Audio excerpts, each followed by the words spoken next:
4 নম্বর আয়াত, জমিন সেদিন বলে দেবে ইয়াউমা ইদিন তুহাদ্দিসু আখবারাহা, জমিন সেদিন তা বিখ্যাত ঘটনা বর্ণনা করে দেবে।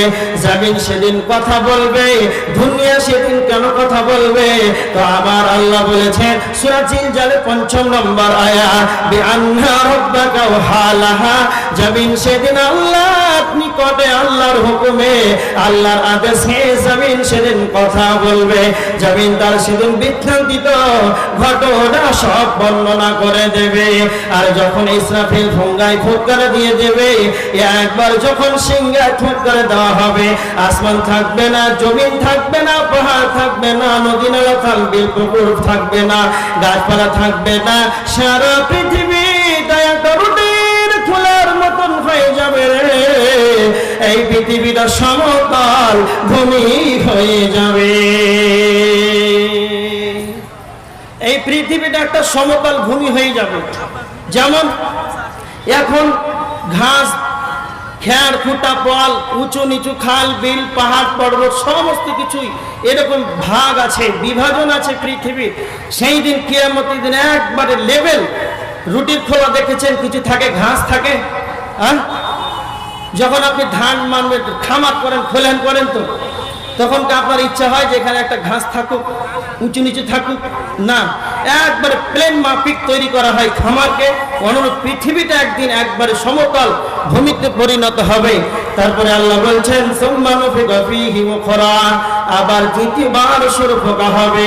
কোরআনে 2টি সূরের কথা বলা আছে, একবার আছে, দুইবার সূরা জুমারের 68 নম্বর আয়াতের ভিতরে কয়বার সূর ফোঁকা হবে না, তো 2বারের কথা আছে। যখন প্রথম সূর ফোঁকা হবে তখন এগুলো সব চূর্ণ বিচূর্ণ হয়ে যাবে। আবার যখন দ্বিতীয়বার সূর ফোঁকা হবে তখন কিয়ামত সকলেই দণ্ডায়মান হতে দেখতে পাওয়া যাবে। দ্বিতীয়বার যখন সূর ফোঁকা হবে তখন মানুষ দলে দলে দলে কিয়ামতের ময়দানে উঠবে। এখানে প্রোগ্রাম 5 তারিখ নভেম্বর আপনাদের জলসায় হ্যান্ডবিল তৈরি করা হয়েছিল 1 মাস আগে। হ্যান্ডবিল তৈরি করা হয়েছিল, তারপরে মাইকিং করা হয় আপনাদের জলসায় হয়েছিল। তারপরে কমিটি হ্যান্ডবিল করলো, পোস্টারিং করলো, মাইকিং করলো, মিটিং ডাকলো, এতগুলো করলো কেন? কথার জবাব দেন, কথা বলতে হবে। এতগুলো মানুষ আছে, মুখ খুলে না কেন? কথাটা ভালো করে বুঝেন। আপনাদের কমিটি 2 মাস আগে ডেট করলো, কমিটিকে ডাকলো, মিটিং করলো, গ্রামবাসীকে জানালো, হ্যান্ডবিল করলো, গ্রামে পাড়াতে, মহল্লাতে, মসজিদ, মাদ্রাসায়, মোড়ে টেঙে দিল। জলসার আগের দিন মাইকিং করলো 5 তারিখ জলসা। কেন? কথা বলেন, কেন? এইটা বলতে পারলেন না কেন? এর জবাব হলো আপনাদের মাদ্রাসার তরফ থেকে আপনাদের দাওয়াত।